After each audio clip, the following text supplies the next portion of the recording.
ঝালকাঠিতে বেড়েছে সবজির দাম। সপ্তাহের ব্যবধানে প্রকারভেদে কেজি প্রতি সবজির দাম বেড়েছে 10 থেকে 15 টাকা পর্যন্ত। এ নিয়ে আরো জানাতে বড়বাজার থেকে যুক্ত হয়েছেন আলামিন তালুকদার। আলামিন, সবজির দাম বাড়ার কারণ হিসেবে ব্যবসায়ীরা কি বলছেন?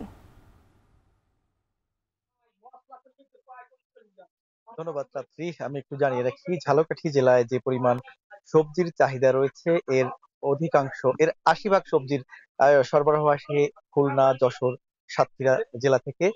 গত কয়েকদিনের বৈরী আবহাওয়ার কারণে সবজির উৎপাদন ব্যাহত হয়েছে, সাথে সাথে পরিবহন ব্যবস্থায়ও কিছুটা ব্যাহত হয়েছে। আর এর পাশাপাশি পরিবহন ব্যয়ও বেড়েছে। এই কারণে আসলে সবজির দাম বেড়েছে, এমনটি বলতে চাইছেন স্থানীয় সবজি ব্যবসায়ীরা। তবে আরো একটি বিষয়, ক্রেতাদের যে অভিযোগ রয়েছে যে নিয়মিত বাজারে যে ভোক্তা অধিকার সহ সরকারের অন্যান্য যে দপ্তর রয়েছে, তাদের মনিটরিং ব্যবস্থা একেবারেই শূন্যের কোঠায় বলা যায়। যদি মনিটরিং ব্যবস্থা জোরদার করা যেত, তাহলে কিন্তু সবজির বাজারটা কিছুটা হলেও নিয়ন্ত্রণে রাখা যেত। রাতে আজকের বাজারে যে সমস্ত সবজি বিক্রি হচ্ছে, তার কিছু কিছু সবজির দাম আমি জেনেছি এবং সেটি আপনার মাধ্যমে জানিয়ে দিচ্ছি। আজকের বাজারে পটল বিক্রি হচ্ছে 40 থেকে 45 টাকা কেজি দরে, করলা বিক্রি হচ্ছে 80 টাকা, ঝিঙা বিক্রি হচ্ছে 60 থেকে 70 টাকা কেজি দরে। আহ দুই প্রকারের বেগুন রয়েছে, সাদা এবং কালো। এই বেগুনগুলি কিন্তু 80 থেকে 90 টাকা কেজি দরে বিক্রি হচ্ছে।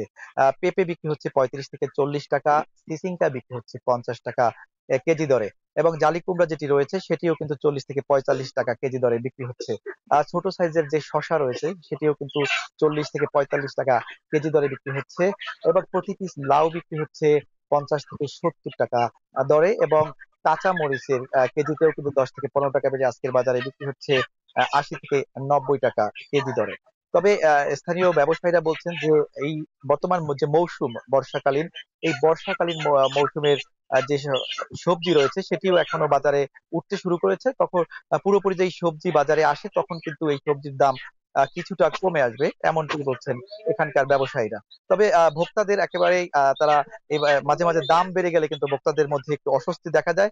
তাদের যে বাজেট, সেই বাজেট অনুযায়ী তারা আসলে এই চাহিদা পূরণ করতে পারে না। এই জন্য তারা প্রশাসনের মনিটরিং বাজার মনিটরিং ব্যবস্থাকে জোরদার করার দাবি জানিয়েছেন। রাত্রি ঝালকাঠি থেকে আমার কাছে এই ছিল সবজি বাজার পরিস্থিতির সবশেষ। ঝালকাঠিতে বেড়েছে সবজির দাম। এ নিয়ে বিস্তারিত জানাতে যুক্ত ছিলেন আলামিন তালুকদার।